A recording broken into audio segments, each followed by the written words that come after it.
ఆహ్వానాన్ని తెలియపరచండి.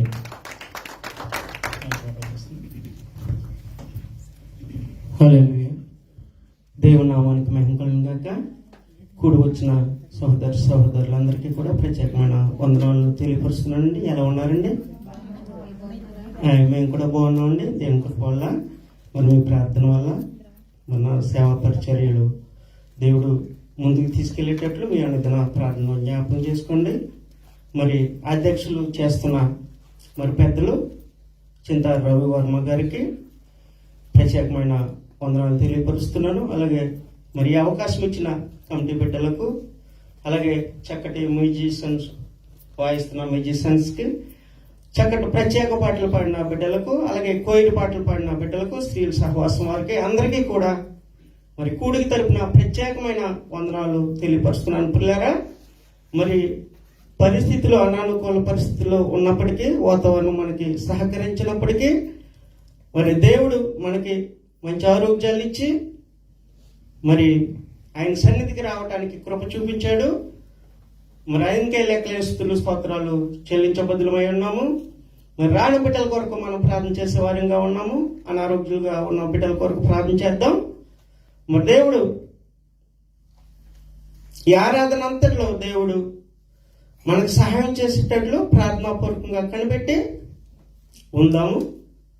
మరి నా అంశం ఏం చెప్తున్నానంటే పిల్లారా, మరి మీరు మీ దేవుడైన యెహోవాకు లోబడి ఆయన ఆజ్ఞలను అనుసరించి ఆయనను సేవించుడి, ఆయనను హత్తుకొని ఉండవాలని పిల్లలు రావును. పిల్లారా, దేవుడు మనకు చేసిన ఉపకారాలకి, మరి ఆయన మనకు చేసిన మేలులకు మరి ఆయనకు మరి విధేయులై ఉండాలని వాక్యం సెలవిస్తున్నారు. పిల్లారా, మరి విధేయత గురించి, లోబడుట గురించి నేను అంతకుముందు వారం చెప్పడం జరిగిందండి. మరి ఈ వారం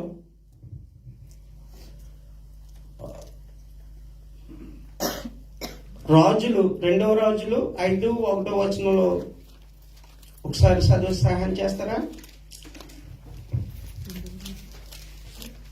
2వ రాజులు 5వ అధ్యాయం 1వ వచనం. సిరియా రాజ్యపు సైన్యములకు అధిపతి నయమాను అను ఒకడుండెను. అతని చేత యెహోవాయే సిరియా దేశమునకు యజమానం జయము కలగజేసి దృష్టికి గనుక అతడు తన యజమానుని దృష్టికి గరుడై దయ పొందినవాడాయను. అతడు మహా పరాక్రమశాలి అయి ఉండెను, గాని అతడు కుష్ఠరోగి. సరిపోతున్నారు. మరినా సిరియా రాజు సైన్యాధిపతి అయిన నయమాను అని ఒకడుండెను. అతని చేత యెహోవాయే సిరియా దేశమునకు గనుక అతడు తన యజమానుని దృష్టికి దయ పొందిన వాడాయను. అతడు సుసరపులారా, సిరియా రాజు సైన్యాధిపతి అయిన నయమాను అని ఒకడుండెను. అతని చేత యెహోవాయే అతని చేత సిరియా దేశమునకు జయము కలుగు చేసి ఉండెను. కనుక అతడు తన యజమానునికి దృష్టికి గనుడై దయ పొందిన వాడాయను. మరి సరిపోద్దు తర్వాత కూడా చదవండి. అతడు మహాపరాక్రమశాలి అయి ఉండెను, కానీ అతడు కుష్ఠరోగి. సిరియానులు సరిపోద్దమ్మా. మొదటి వచనం తోటి ఒకసారి ఆవిధం తర్వాత చదువుదాం. మరి సిరియా రాజు సైన్యాధిపతి అయిన నయమాను అని ఒకడు ఉండెను. అతని చేత యెహోవాయే సిరియా దేశమునకు జయం కలుగజేసాడంట. మరి ఆయన అన్యుడు. మరి సిరియా దేశ సైన్యాధిపతి అన్యుడైన సిరియా దేశపు మరి సైన్యాధిపతికి యెహోవాయే జయం కలగజేసేటట్లు చేశాడని పిల్లారా. డిస్టర్బ్ అవుతుందండి. అయితే మరి ఎవరి మీద జయం కలగజేశాడు? ఇజ్రాయేల్ దేశం మీద. ఇజ్రాయేల్ దేశం మీద, మరి ఇజ్రాయేల్ దేశము, ఇజ్రాయేల్ ప్రజలంటే దేవుని ఎరిగిన బిడ్డలు. మరి అటువంటి దేవుని ఎరిగిన బిడ్డల పైన సిరియా దేశపు సైన్యాధిపతి నయామానికి జయం ఎలా కలగజేశాడు అని మనకు క్వశ్చన్ రావాలి పిల్లలారా. సరిగ్గా మాటలు అర్థమవుతున్నాయి అనుకున్నాను. దేవుని ఎరిగిన దేశము ఇజ్రాయేల్ దేశము, దేవుని ఎరిగిన ప్రజలు ఇజ్రాయేల్ ప్రజలు. అన్యుడైన నయామాను సిరియా దేశపు సైన్యాధిపతి, వారికి దేవుడు తెలీదు. అటువంటి అతనికి దేవుడే జయాన్ని ఇచ్చాడంట. ఎలాగంటే కొన్ని సార్లు దేవుని ఎరిగిన బిడ్డలే కొన్ని పరిస్థితుల్లో దేవుణ్ణి అనుసరించుకోకుండా, దేవునికి లోబడుకోకుండా, మరి వారి ఇష్టం వచ్చినప్పుడు వారి ఇష్టానుసారంగా జీవించేటప్పుడు వీరికి బుద్ధి కలగజేయటానికి దేవుడు ఇతరులను వాడుకుంటాడంట. మరి అలాగే ఆ ఇజ్రాయేల్ దేశానికి వారి యుద్ధానికి వచ్చినప్పుడు మరి నయామాను అతను ఎటువంటి వాడండి? మహాపరాక్రమశాలి అయి ఉండెను. అతడు కుష్ఠరోగి, మహాబలవంతుడు, అతను మహాపరాక్రమశాలి. మరి ఆయన యుద్ధం తర్వాత ఆ రాజుకి ఆయన మీద ఎంతో ఇది వచ్చింది అనుకున్నారా. మరి 2వ వచనం చూద్దాం. సిరియానులు గుంపులుగా బయలుదేరి ఇజ్రాయేలు దేశం మీదకి పోయి ఉండిరి. వారు అచ్చట నుండి ఒక చిన్నదాన్ని చెదరుకొని తెగ అది నయమాను భార్యకు పరిచర్య చేయుచుండెను. సర్వద్రులారా, 2వ వచనంలో సిరియానులు గుంపులుగా బయలుదేరి ఇజ్రాయేల్ దేశం మీదకి పోయి ఉండిరి. వారు అచ్చట నుండి ఒక చిన్నదాన్ని చెరగొని తెగ అది నయామాను భార్యకు పరిచారము చేయుచుండెను. ఇక్కడ యుద్ధానికి వచ్చారు, యుద్ధం అయిపోయింది. యుద్ధం తర్వాత వారు వెళ్ళిపోతున్నారు మరలా సిరియా దేశానికి. వెళ్ళిపోతుంటే వెళ్తూ ఒక పాపని, ఇజ్రాయేల్ దేశం నుండి ఒక చిన్న పాపని వారు తీసుకుని వెళ్ళిపోయి, మరి ఆ పాపని నయామాను గారి భార్య దగ్గర పని మనిషిగా పెట్టి ఉన్నారు. మరి 3వ వచనం ఒకసారి చూద్దాం. అది సొమ్రోనులోనున్న ప్రవక్త దగ్గర ఆ ఏలును వాడవలెనని ఏలిన వాడు ఉండవలెనని నేనెంతో కోరుచున్నాను. అతడు నా ఏలిన వానికి కలిగిన కుష్ఠరోగమును బాగు చేయనని తన యజమానురాలితో అనెను. సర్పంచులారా, మరి ఈ చిన్న పాప ఇజ్రాయేల్ దేశానికి యుద్ధానికి వచ్చారు. సిరియా దేశం వారు యుద్ధం, మరి దేవుడు అన్యజనులకి జయాన్ని ఇచ్చాడు. అన్యజనులకి జయాన్ని ఇచ్చి మరి వారు వెళ్ళిపోతూ ఒక చిన్న పాపని ఇజ్రాయేల్ దేశం నుండి తీసుకుపోయి మరి నయామాను గారు భార్య దగ్గర పని మనిషిగా పెట్టారు. అయితే పాప మరి దేవుని ఎరిగిన బిడ్డ, మరి దేవుని గురించి అక్కడ అన్యుల మధ్యన మరి ఆమె దేవుని గురించి మాట్లాడుతుంది. దేవుని మాటలు ఏమని చూద్దామా? నయమాను రాజు నద్దకు పోయి ఇజ్రాయేల్ దేశపు చిన్నది చెప్పిన మాటలను అతనికి తెలియజేయగా సిరియా రాజు నేను ఇజ్రాయేల్ రాజునకు దూత చేత పత్రిక పంపించదనని ఆజ్ఞ ఇచ్చెను. ఒకసారి పిల్లరా, మనము 3వ వచనంలోనే సొమ్రోనులోనున్న ప్రవక్త దగ్గరికి నా ఏలిన వాడు నుండవలనని నేనెంతో కోరుచున్నాను. అతను నా ఏలిన వానికి కలిగిన కుష్ఠరోగమును బాగు చేయనని తన యజమానురాలితో అనేనంట. పిల్లరా, ఈ పాప అక్కడ దేవుని గురించి అక్కడ మాట్లాడుతుంది. అనుజనుల మధ్య ఇప్పుడు ఆమె చిన్న పాప, వాళ్ళు తన తల్లిదండ్రులకు, తన అన్నదమ్ములకు, అక్క చెల్లెలకు, మరి వారి దేశం వారికి అందరికీ కూడా దూరం చేసి తీసుకుపోయాడు. తీసుకుపోయిన ఆ పాపని, మరి ఆ పాప ఇతను కుష్టి రోగాన్ని బట్టి, చిన్న పాప కదా, సరిగ్గా జరిగింది ఇతనికి అని తను అతన్ని బట్టి ఈమె ఈడ్చిపడాలి. ఎలాగంట, నన్ను నా తల్లిదండ్రులకు దూరం చేసిన ఇతను, నా దేశానికి దూరం చేసిన ఇతను నన్ను ఇలా తీసుకొచ్చేసాడు నా కుటుంబం నుంచి అని కక్ష పెంచుకుని ఆ వయసులో ఉన్న వాళ్ళు ఏడుస్తారు, లేకపోతే అతని మీద కోపడతారు. అయితే ఆ చిన్నది చూడండి, దేవుని ఎరిగిన బిడ్డ కాబట్టి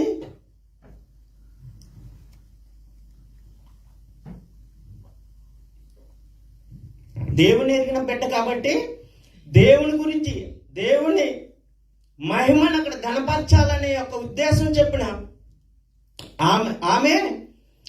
ఆమె యజమానురాలతో చెప్తుంది, నా ఏలినవాడు పలానా చోట షమ్రోన్లో ప్రవక్త ఉన్నాడు, అక్కడికి పంపిస్తే నా ఏలినవాడు బాగుపడతాడు అనేసి మరి యజమానురాలతో చెప్పినప్పుడు, మరి ఆ పాప చెప్పిన మాటల భార్య మరి ఆయనతో చెప్పినప్పుడు ఆయన రాజుగారి దగ్గర పర్మిషన్ తీసుకోవాలి కదండి. మరి ఈయన సైన్యాధిపతి మరి ఆయన ఎకాయికాన్ని ఆయన ఎక్కడికి వెళ్ళటానికి ఉండదు కదండి, సెలవు తీసుకోవాలి, రాజుగారి దగ్గర పర్మిషన్ తీసుకోవాలి. మరి అప్పుడు చదవాము, ఇప్పుడు నువ్వు చదివిందా? రాజునద్దకు పోయి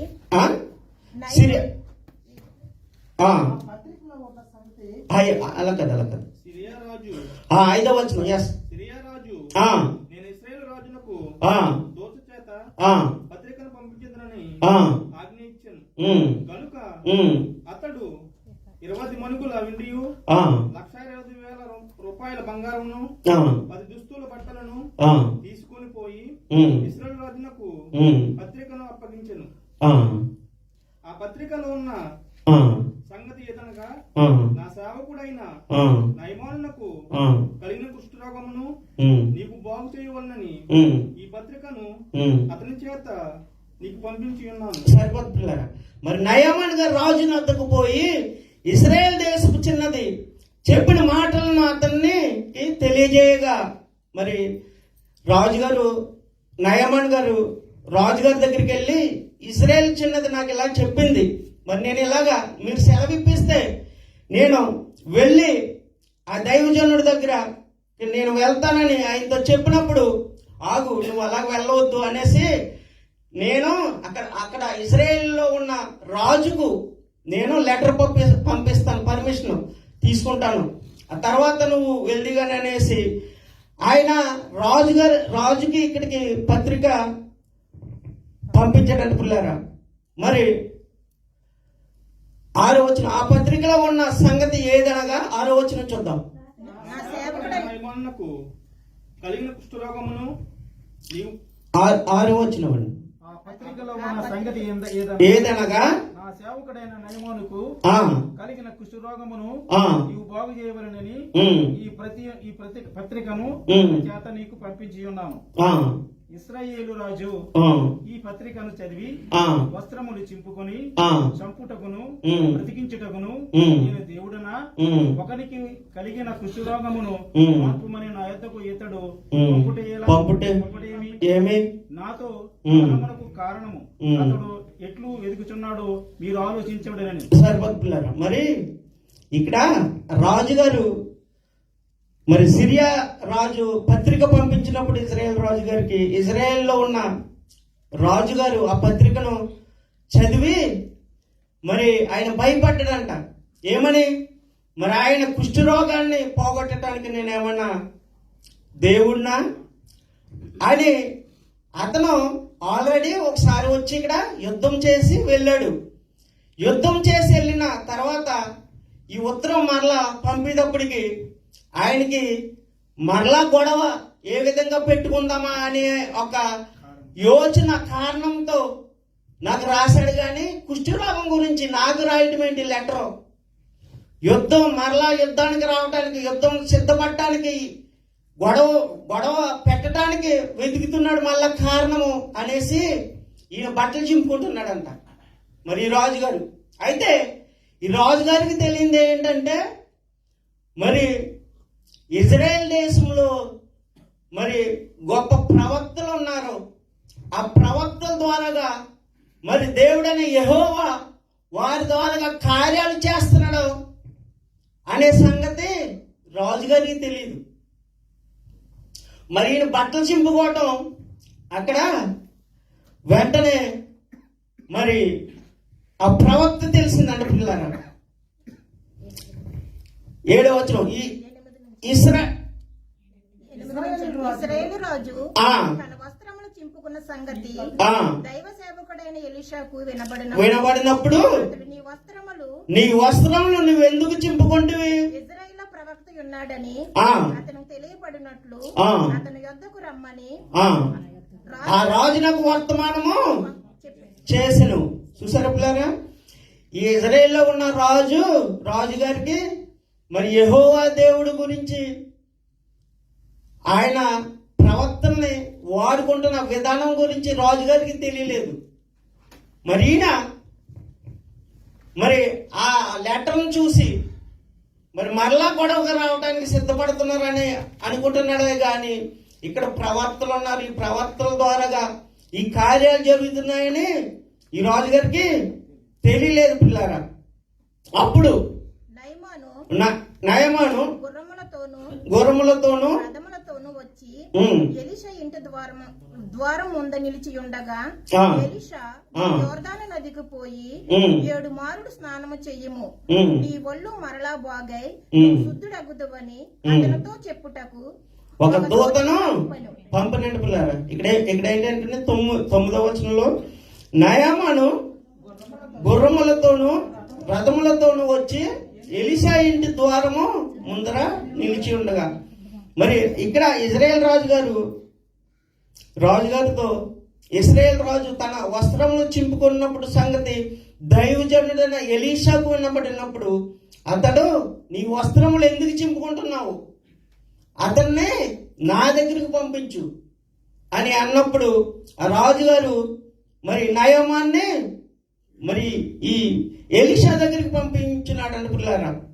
మరి 9వ వచనం నయమాను గుర్రములతోనూ రథములతోనూ వచ్చి ఎలీషా ఇంటి ద్వారము ముందర నిలిచి ఉండగా మరి ఎలీషా నీవు యోర్దాను నదికి పోయి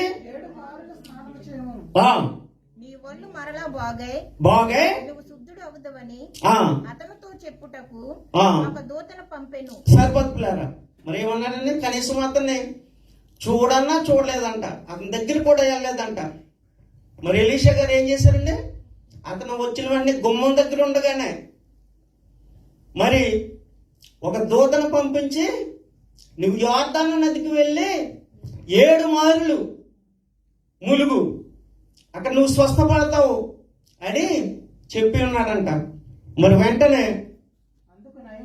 11వ వచనం అందుకు నయమాను అతడు నా ఎద్దకు వచ్చి నిలిచి తన దేవుడైన యెహోవాను నామమును బట్టి తన చెయ్యి రోగముగా ఉన్న స్థలము మీద ఆడించి కుష్ఠరోగమును మార్పునని నేను అనుకుంటేనే సరిపోద్ది. ఇక్కడ ఇప్పుడు ఈయన స్వస్థపడటానికి చిన్నదాని మాటించుకుని రాజుగారి పర్మిషన్ మీద ఇక్కడికి వచ్చాడండి. అయినా మనం ఏమనుకున్నామండి, ఆయన అతని విధానం, అతని యాటిట్యూడును, అతను సైన్యానికి అధిపతి, గొప్పవాడు, ఒక దేశ సైన్యానికి అధిపతి, అతని గ్రేడ్ ఎంతో గొప్పది. ఆ యాటిట్యూడ్ ఇక్కడ పనిచేస్తుందండి. ఇప్పుడు మనము ఒక రోగం కలిగి ఒక డాక్టర్ గారి దగ్గరికి వెళ్తాం. డాక్టర్ గారి దగ్గరికి వెళ్ళి గుమ్మం గారిని నుంచుని, డాక్టర్ గారు మీరు వచ్చి నన్ను బాగు చేయండి అంటారా? నువ్వు ఎంత గొప్పవాడు అయితే మాత్రం అక్కడ నీకు నీరసం వచ్చిన తర్వాత నువ్వు ఆ డాక్టర్ గారి దగ్గరికి వెళ్ళి అక్కడ ఆయన చెప్పింది చేయవలసిందే. అయితే ఈయన అనుకున్నాడంట, మన ప్రవక్త వచ్చి నా దగ్గరికి నాకు కుష్టి కలిగిన చోట ఆయన చెయ్యి పెట్టి ఆడించి నయం చెయ్యాలి కానీ ఎక్కడికో వెళ్ళి మూలగమంటున్నాడేంటి అనే ఒక అహంభావం అయింది. నయమంది అహంభావం. ఆ అహంభావంతో మాట్లాడుతున్నాడు. మరి 12వ వచనం చూడండి. దమస్కు మొదలైన అబానాయును పర్పరును శ్రేష్టమైనవి కావా, వాటిలో స్నానం చేసి శుద్ధి నొందలేవా లేదా అని అనుకొని రౌద్రుడై తిరిగి వెళ్ళిపోయాను. సరిపోతున్నారా? మరి ఇక్కడ యోర్దాను నది కంటే సిరియా దేశంలో ఏం నదులు అండి అవి? పర్పను అబనాయును 2 నదుల పేర్లు చెప్పాడు అక్కడ. ఆ నదులు అంటేనే ఇక్కడ యోర్దాను నది కంటే శ్రేష్టమైనవి కాదా? నేను అక్కడ మూలిగి అక్కడ నేను నయం పొందలేనా అని ఒక అహంభావంతో మాట్లాడుతున్నాడు. ఇప్పుడు యోర్దాను నదిలోనూ ఆ పర్పస్ నదుల్లో ఉన్నదండి మహిమ. ఎవరిలో ఉన్నదండి మహిమ? దేవుని మాట ప్రవక్త ద్వారాగా దేవుని మాటలో ఉన్నది స్వస్థత. ఇతను అహంభావంతో మాట్లాడుతున్నాడు, ఇంకా లోబడలేదు. ఇతను అనుకుంటున్నాడు ఏంటి, అతను వచ్చి ఇతను అనుకున్నాడంట, అతను నా దగ్గరికి వచ్చి నాకు గాయమైన ఆ కుష్టి మీద చెయ్యి వేసి చెయ్యి ఆడించి నయం చేస్తాను అనుకున్నాను. కానీ అక్కడికి వెళ్ళి పైగా ఎలీషా గారు మాట్లాడారండి డైరెక్ట్గా వెళ్ళి నయమంతోటి లేదు. శిష్యుని అక్కడ ఒక శిష్యుని పంపించాడు. శిష్యుని పంపించి ఇలా చేయమని వెళ్ళానేటప్పటికి ఇతనికి ఎక్కడ లేని కోపం వచ్చేసింది. కోపం వచ్చేసి మరి ఈ యోర్దాను నదిలో నేను మొలగటం ఏంటి, నా దేశంలో లేవా నదులు అనేసి ఆయన నదుల పేర్లు చెప్తున్నాడు. నదుల్లో కానీ వాటిలో కానీ లేదు అక్కడ మహిమ. దేవుని మాటలో ఉన్నది. దేవుని మాట దేవుని ప్రవక్త అయిన ఎలీషా ద్వారాగా అది జరుగుతుంది తప్ప నదుల్లో ఏమీ లేదండి. మరి ఆ తర్వాత చూద్దాం. అయితే 13వ వచనం. అయితే 13 అంటే 11 అదేమండి 13. అయితే అతను దాసుల్లో ఒకడు వచ్చి, నాయన ఆ ప్రవక్త ఏదైనా ఒక గొప్ప కార్యం చేయమని నియమించిన ఎడల నీవు చెయ్యకుందువా? అయితే స్నానం చేసి శుద్ధుడు కమ్మను మాట దానికంటే మేలే కదా అని చెప్పినప్పుడు అతడు పోయి దైవజనుడు చెప్పినట్లు యోర్దాను నదిలో 7 మారులు ముಳುగగా అతని దేహము పసిపిల్ల దేహము వలె అతడు శుద్ధుడాయను. చూసారా? ఇప్పుడు అతనికి వచ్చిన రౌద్రానికి ఇప్పుడు ఉదాహరణ అండి, మన సంఘంలో ఏమైనా చిన్న చిన్న సమస్యలు వచ్చినప్పుడు దాన్ని ఆ పక్కనున్న స్నేహితులు సంఘాల మన సంఘం మామూలుగానే చెప్తున్నాను సుమన్, మనం వేరే విధంగా అనుకోకండి. ఏదైనా ఇద్దరికి సమస్య వచ్చినప్పుడు ఆ సమస్యని ఇరుపక్షాలు కూడా పెద్దది చేసేస్తారు. పెద్దది చేసేసి నిన్ను అతను ఇలాగంటాడా అని అతని మీద, అతను నిన్ను ఇలాగంటాడా అని ఇతని మీద లేనిపోని చెప్పి పెద్దవి చేసేట్లని దాన్ని తగ్గించడానికి చూడండి, గొడవలు పెద్దవి చేయడానికి చూస్తారు. అలాగా అక్కడ ఈ సైన్యాధిపతితో ఉన్న కొంతమంది ఒక అతను నువ్వేదైనా గొప్ప కార్యం చేయమని దైవజనుడు చెప్పినప్పుడు నువ్వు చేయవా? అతను చెప్పిన అంత గొప్ప కార్యాల కంటే ఇది చిన్న పని కదా. నువ్వు వెళ్ళి ఒక 100 మందికి భోజనాలు పెట్టు, లేకపోతే కొంతమందికి దుస్తులు ఇయ్యి, లేకపోతే కొంతమందికి ఇలాగ డబ్బు ఇయ్యి అని ఆయన చెప్పలేదు కదా. దానికన్నా ఇది శ్రేష్టమైంది కదా, చిన్నది కదా.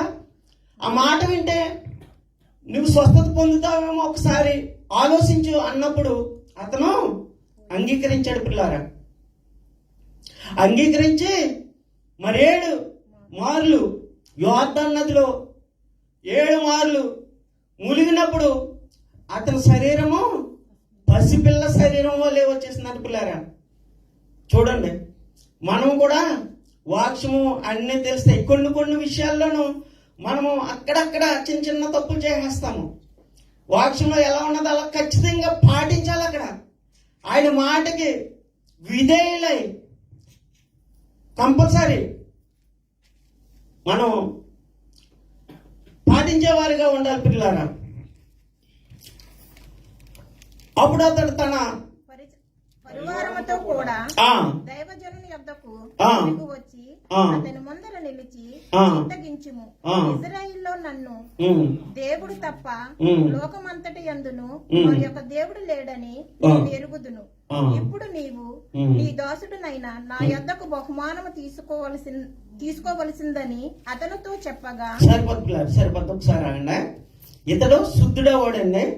యోర్దాను నదికి వెళ్ళాడు, శుద్ధుడవాడు. శుద్ధుడవునప్పుడు అతను అసలు మళ్ళీ వెనక్కి రాను. ఎందుకంటే మరి చాలా చోట్ల మరి యేసుక్రీస్తు ప్రభులు వారు కొంతమందిని స్వస్థపరిచినప్పుడు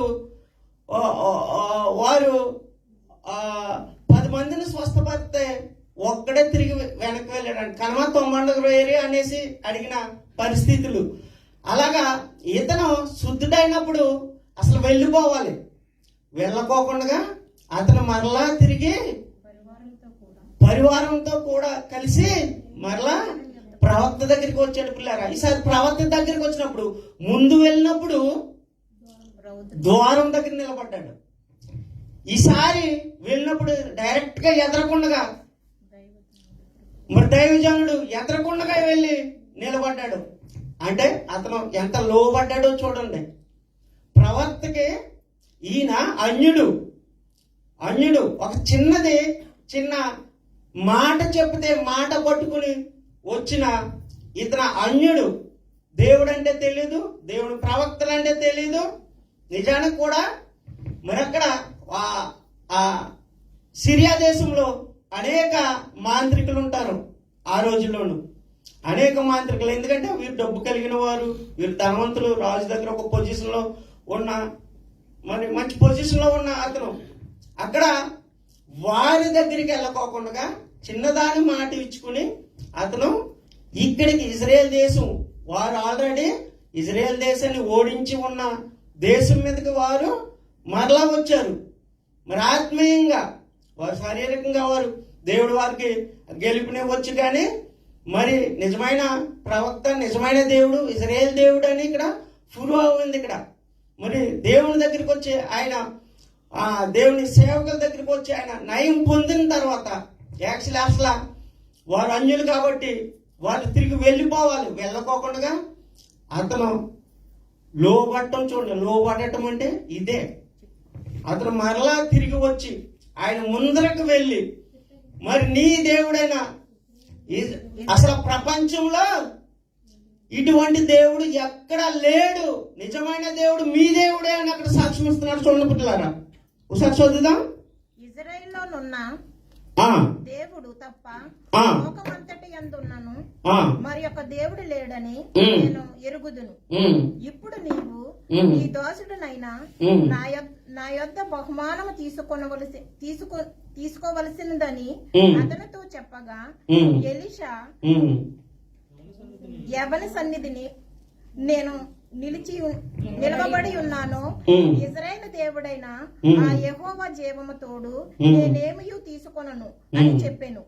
నయమాను అతనిని ఎంతో బతిమాలినను అతడు ఒప్పకపోయెను.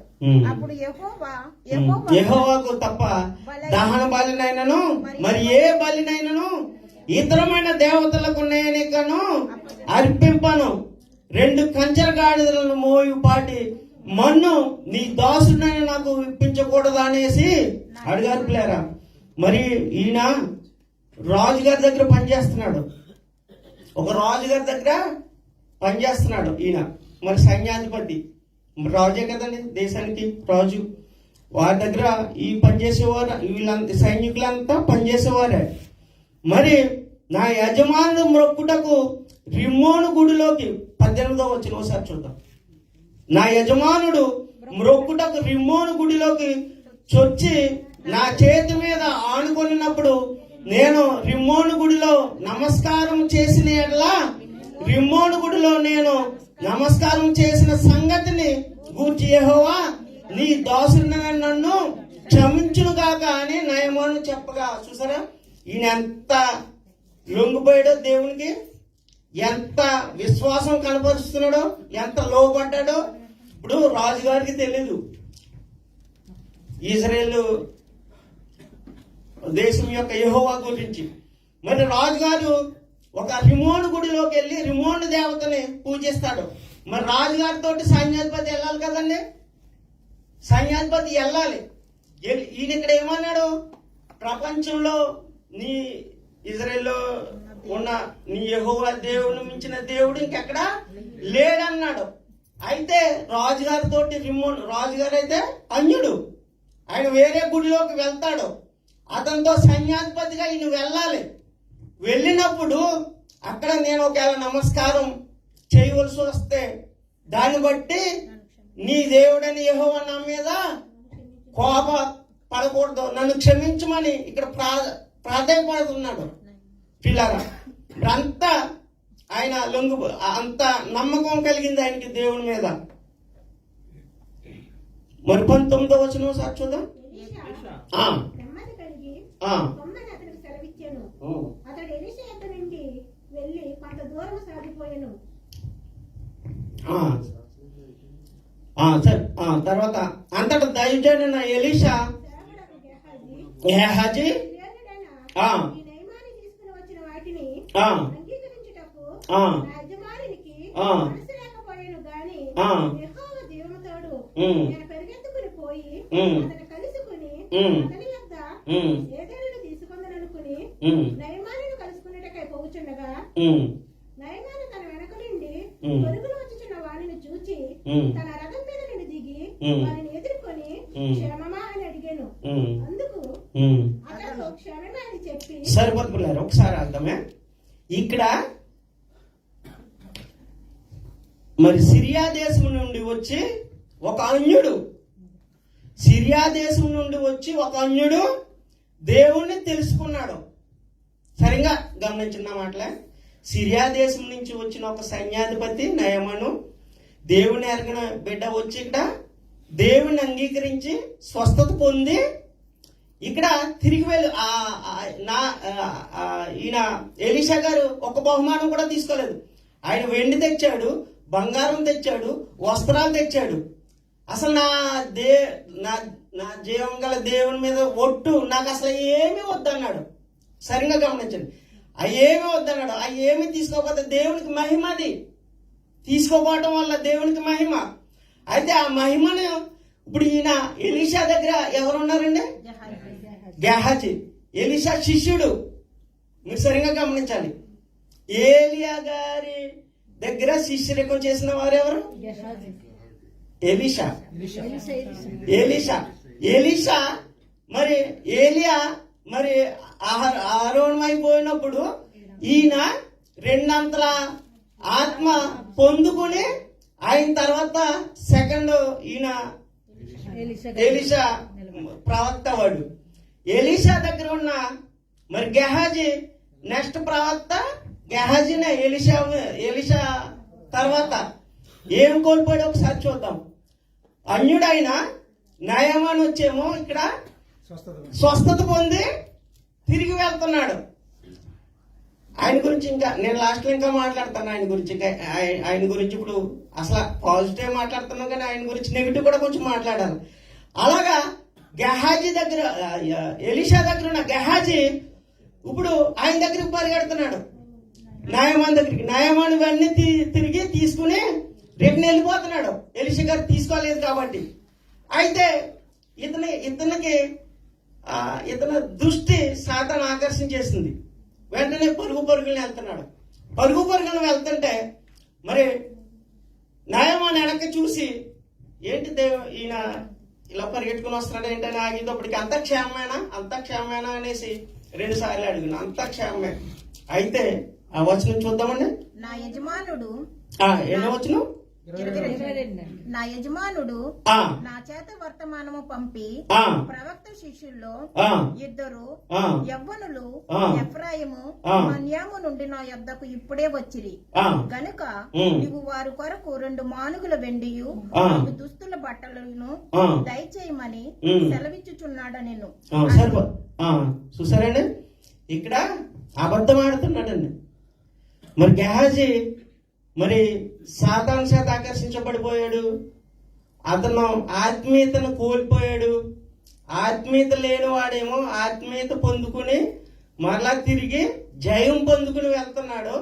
ఇక్కడ ఆత్మీయుల మధ్యన ఉన్న శిశిరకం చేస్తున్న గెహాజీ ఏమో ఆత్మీయత కోల్పోయి మరి వెళ్ళి అక్కడ అబద్ధమాడి అక్కడ బట్టలను వెండిని దయచేయమని అడుగుతున్నాడు. పిల్లారా చదువుదామండి ఒకసారి. అందుకు నయమాను ఆ. నీకు అనుకూలమైతే ఆ. రెట్టింపు వెండి తీసుకొనుమని ఆ. బతిమాలి ఆ. 2 సంచులలో ఆ. 4 మానుగుల వెండి కట్టి ఆ, 2 దుస్తుల బట్టలు ఇచ్చి ఉమ్. తన పనివారిలో ఇద్దరి మీద ఉమ్. వాటిని వెయ్యగా ఉమ్. వారు గెహాజీ ముందర ఉమ్. వాటిని మోసుకొని పోయిరి. మెట్ల దగ్గరకు వారు రాగానే వారి యొద్ద నుండి గెహాజీ వాటిని తీసుకుని ఇంటిలో దాచి వారికి సెలవీగా వారు వెళ్ళిపోయారు. చూసారా పిల్లరా, ఇప్పుడు చేసుకున్నాడు ఇంటికి తీసుకెళ్లి అతను తీసుకున్న ఆ వెండిని బంగారాన్ని ఇంట్లో భద్రపరిచేసి మరలా ఇక్కడికి ఎలీషా దగ్గరికి వస్తున్నాడండి. అంతటా ఆ. లోపలకు పోయి తన యజమానిని ఆ, అతడు లోపలకు పోయి ఆ. తన యజమాని ముందర నిలవగా ఆ. ఎలీషా వాణ్ణి చూచి ఆ. గెహాజీ ఉమ్. నీ వెచ్చటి నుండి వచ్చితవని అడిగినందుకు ఉమ్. వాడు నీ దాసుడునైన నేను ఉమ్. ఎచ్చటికి పోలేదనిను. సరిపతులారా, మరి ఆయన చేసింది అబద్ధం ఆడాడు, వాటిని తీసుకున్నాడు, దాసేశాడు. మరలా వచ్చి సేవకుడు అడిగినప్పుడు సేవకుడితో కూడా అబద్ధం చెప్తున్నాడు, నేను ఎక్కడికి పోలేదని. తర్వాత చూద్దామండి. అంతటా ఎలీషా ఆ, వానితో ఉమ్. ఆ మనుషుడు ఉమ్. తన రథము దిగి ఆ. నిన్ను ఎదుర్కొనుటకు ఆ. తిరిగి వచ్చినప్పుడు ఆ. నా మనసు నీతో కూడా రాలేదా? ఆ, ద్రవ్యమును ఆ. వస్త్రములను ఆ. ఒలువ చెట్లను చెట్ల తోటలను ద్రాక్ష తోటలను ఆ, గొర్రెలను ఎడ్లను దాసదాసీలను సంపాదించుకొనుటకు ఇది సమయమా అని. కాబట్టి ఆ, నయమానుకు కలిగిన కుష్ఠరోగము ఆ, నీకు నీ సంతతికి నీ సర్వకాలమా అంటియుండును అని చెప్పగా ఆ, వాడు మంచు వలె తెల్లనైన కుష్ఠము కలిగి ఎలీషా ఎదుట నుండి ఆ. బయటికి వెళ్ళిపోయాను. సరిపత్పులారా, మరి చూసారండి ఏం పోగొట్టుకున్నాడండి ఇతను? ఆత్మీయత. మరి ఆత్మను పోగొట్టుకున్నాడు. మరి అక్కడ నుంచి మరి నయమాను వచ్చేమో స్వస్థతను పొందుకున్నాడు. మరి ఇక్కడ దైవజనుడి దగ్గర ఉన్న శిష్యుడేమో మరి ఆత్మీయతను పోగొట్టుకుని ఆ కుష్టిని తెచ్చుకున్నాడు. పిల్లరా, మరి తెల్లన్న కుష్టి కలిగి ఎలీషా ఎదుటి నుండి బయటికి వెళ్ళిపోయాడు పిల్లరా. మరి ఒక్కసారి ఈయన కుష్టి గురించి మనం 2 మాటలు చెప్పుకుందాం. ఎందుచేతనంటే మరి నయమాన్ గారు కుష్టి రోగం కలిగి దేవుని సేవకుడి దగ్గరికి వచ్చి నయం పొందాడు. ఒక్కసారి అది నయం పొందేశాడు, అతను వెళ్ళిపోయాడు. అతని పొజిషన్ మరలా దేవుడు అతని పొజిషన్ అతనికి ఇచ్చేశాడు, సైన్యాధిపతి గారు.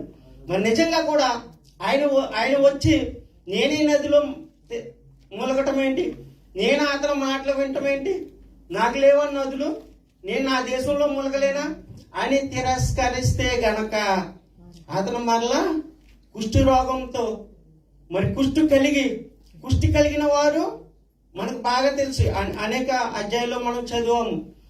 నిజంగా సైన్యాధిపతి అయిన ఆ పోస్ట్ పోతుంది. సైన్యం కాదు కదా, అసలు మనుషుల్లో నుంచే దూరంగా వారిని పెట్టేస్తారు. మరి కనీసం అడుక్కునే స్థితికి వచ్చేస్తారు ఆకలితోటి. వారి మనుషుల మధ్యలో మసలటానికి కూడా వారికి ఉండదు. అటువంటిది ఆయన మరి నిజంగా అటువంటి కోల్పోయే స్థితి నుంచి మరలా విశ్వాసం దేవునికి లోబడి అతను అది పొందుకున్నాడు. అయితే ఇక్కడ ప్రవక్త దగ్గర ఉన్న శిష్యుడు తర్వాత ప్రవక్త అవ్వవలసిన వాడు ఏం కోల్పోయాడండి? అతను విశ్వాసాన్ని కోల్పోయి అతను అబద్ధం ఆడటం వలన మరి ఆ కుష్టి మరలా ఇతనికి సంభవించింది. మరి కుష్ఠరోగం వచ్చిన వారిని మరి పాలు వెలుపుల మనుషులకు దూరంగా పెడతారు. మనం ఒకటే చూద్దాం. మరి సంఖ్యాకాండము 12:1 సార్ చూద్దాం.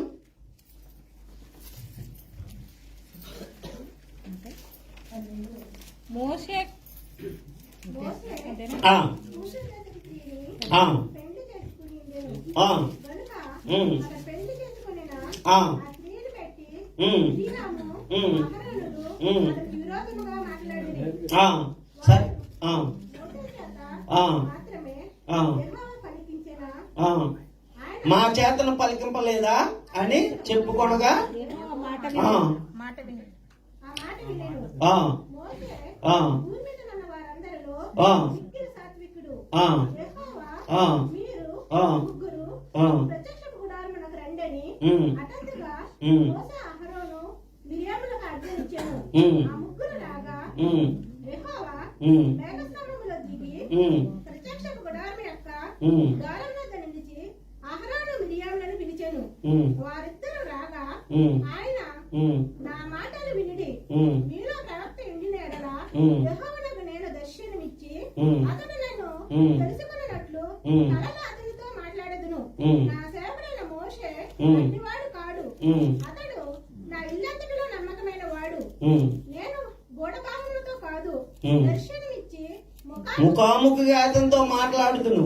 అతడు ఆ యెహోవా స్వరూపమును నిదానించి చూచును. చూచును. కాబట్టి ఉమ్ నా సేవకుడైన మోషేకు విరోధముగా ఉమ్ మాట్లాడుటకు మీరెలా భయపడలేదని యెహోవా కోపము ఆ వారి మీద రగులుకొనగా ఆ ఆయన వెళ్ళిపోయెను. ఆ మేఘమును ఆ ఆ ప్రత్యక్ష గుడారము మీద నుండి ఆ ఎత్తబడెను. ఆ అప్పుడు మిరియాము ఆ హిమము వంటి తెల్లని కుష్ఠగలదాయెను. అహరోను మిరియాము వైపు చూసినప్పుడు ఆమె కుష్టి గలదిగా కనపడింది. చూసారా పిల్లరా? మరి మోషే గారు కూషు దేశపు మరి ఆ స్త్రీని చేసుకున్నందుకు మిరియాము మరి ఇక అహరోనులు శనిగారంట. శనిగినప్పుడు వారికి కుష్టి మరి దైవజనుడు అయిన మోషే మీద, ఇప్పుడు దైవజనుడు ప్రవక్తల మీద శనిగిన, దైవజనుల మీద శనిగిన చాలా జాగ్రత్త మనం అవి చాలా జాగ్రత్తగా మాట్లాడాలి పిల్లారా. మరి ఆ కుష్టి వచ్చినప్పుడు మరి వారి నుండి ఆమెని బహిష్కరించేశారు. కుష్టి వచ్చిన వారు ఎవరైనా సరే మరి ఆ జనవానికి దూరంగా, పాలానికి దూరంగా పెడతారు. మరి వారిని కనీసం మాట్లాడరు వారితోటి, వారిని అసలు జనాల్లోకి రానివ్వరు.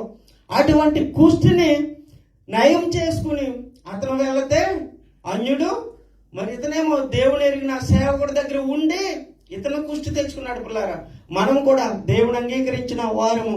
మరి మనము కూడా చాలా జాగ్రత్తగా దైవజనులు మాట్లాడినప్పుడు చాలా జాగ్రత్తగా అంగీకరించాలి. వారి మీద సనుగోకూడదు. మరి దేవుని వాక్యం సెలవిస్తున్నది. మరి దేవునికి మరి మీకు మధ్యగా ఉన్న దైవజనుల మీద చాలా జాగ్రత్తగా మాట్లాడాలని ఇక్కడ వాక్యం సెలవిస్తున్నది. మరి అలాగే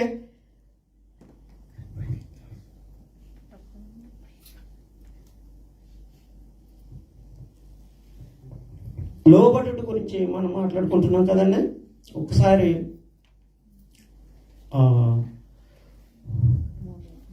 1 పేతురు 3:1 ఒకసారి చూద్దామా?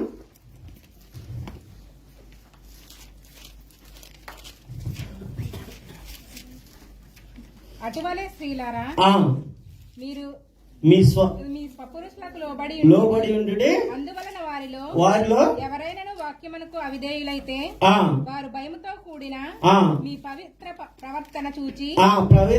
ప్రవర్తన చూచి వాక్యం లేకుండానే తమ భార్యల నడవడి వలన రాబట్టబడవచ్చును. చూసారా పిల్లలు, వాక్యం సెలవిస్తున్నది ఇక్కడ.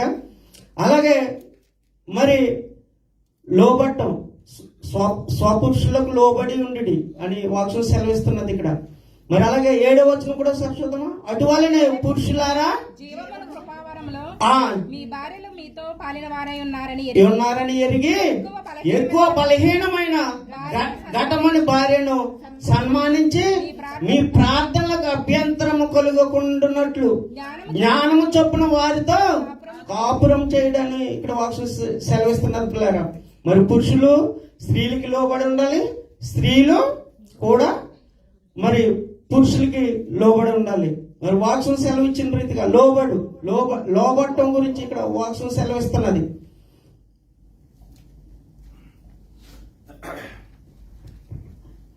ఒక పాట పాడి మరి దేవుని మహిమపరుచుకుందాం.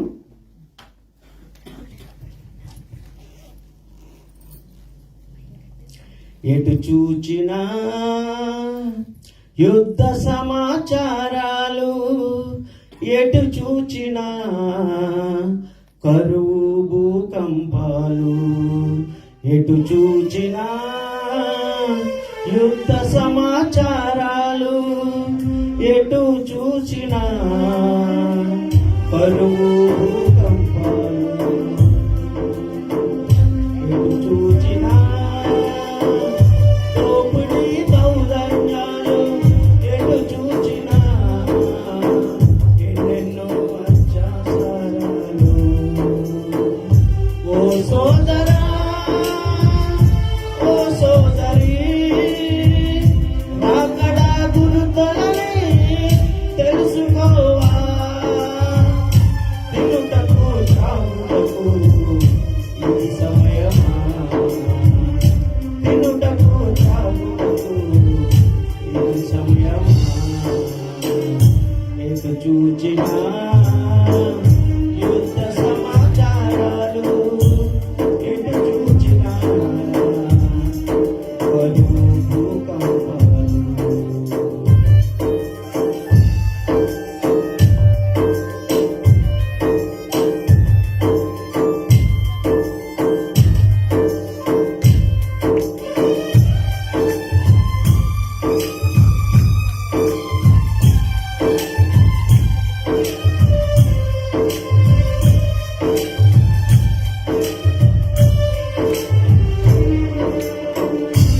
ద్రవ్యము వస్త్రములు ఒలివ తోటలను ద్రాక్ష తోటలను ఎడ్లను గొర్రెలను. ద్రవ్యము వస్త్రములు ఒలివ తోటలను ద్రాక్ష తోటలను ఎడ్లను గొర్రెలను. దాసదాసీలను సంపాదించుకొనుటకును, దాసదాసీలను సంపాదించుకొనుటకును ఇది సమయమా, ఇది సమయమా అని ఆనాడు ఎలీషా గేహాజీని అడిగాడు. ఈనాడు నిన్ను కూడా ప్రభువు అడుగుతున్నాడు. ఓ సోదరా, ఓ సోదరా,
సమయంలో ఎన్నెన్నో దౌర్జన్యాలు, సజీవ దహనాలు, స్త్రీల మానభంగాలు. ఈనాడు దేశంలో ఎన్నెన్నో దౌర్జన్యాలు, సజీవ దహనాలు, స్త్రీల మానభంగాలు. ఎన్నో గుడులు నేల మట్టం చేయబడుచుండగా, ఎన్నో గుడులు నేల మట్టం చేయబడుచుండగా, తినుటకు త్రాగుటకు ఇది సమయమాని నీ సృష్టికర్తయగు నిన్నడుగుచున్నాడు. ఈనాడు దేశం కొరకు ప్రార్థించమన్నాడు. చూచిన యుద్ధ సమాచారాలు, ఎటు చూచిన కరువు భూకంపాలు, ఎటు చూచిన యుద్ధ సమాచారాలు, ఎటు చూచిన కరువు భూకంపాలు. హల్లెలూయా.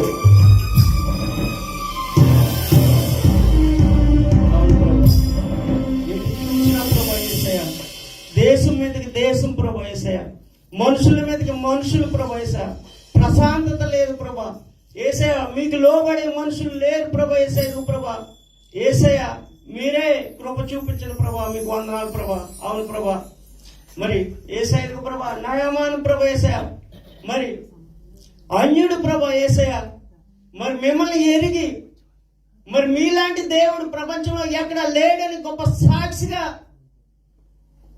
చెప్పి ఉన్నాడు ప్రభా, విని ఉన్నాడు, లోబడ్డాడు ప్రభా వాక్యానికి ప్రభా. యేసయ్య వాచ్ మెరిగిన బిడ్డ ప్రభా యేసయ్య కుష్ఠ రోగాన్ని తెచ్చుకున్నాడు ప్రభా. అవును ప్రభా, మీ సన్నిధిలో మేము ఉన్నాం ప్రభా యేసయ్య. యేసయ్య గెహాజీలా కాకుండా ప్రభా యేసయ్య ప్రభా, మరి అన్యుడైన నయమాను మిమ్మల్ని ఎలాగ తెలుసుకున్నాడో అట్టి కృప మాకు దయచేయండి ఆయన యేసయ్య. మీ దైవజనులు మాట్లాడుచుండగా ప్రభా యేసయ్య, బిడ్డ చెప్పిన మాటలు యేసయ్య మేము విని ప్రభా, వాక్య ప్రకారంగా మా జీవితాన్ని కట్టుకోవడానికి మీరు కృప చూపించిన ప్రభా. గొప్ప దేవ మహోన్నతుడు మహాగరుడ నీకు వందనాలయ్యా. స్తుతులకు పాత్ర స్తుతులు నీకు వందనాలు ప్రభా యేసయ్యకు ప్రభా. ఈ వాక్యాన్ని బట్టి మా జీవితాన్ని మా కుటుంబాన్ని ప్రభా యేసయ్య వాక్య రీతిగా ప్రభా మేము మరి వెంబడించడానికి మీరు కృపను క్రిస్తారని, కొద్ది మాటలను బట్టి మేము ఎంతగా మరి ప్రతిఫలం దయచేస్తారని యేసయ్య అతి శ్రేష్టమైన నామమున అడిగి వేడుకొనుచున్నాం తండ్రి, ఆమేన్.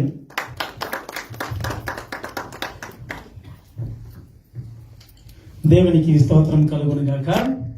నయమాను మహాపరాక్రమశాలి, బలవంతుడు. అటువంటి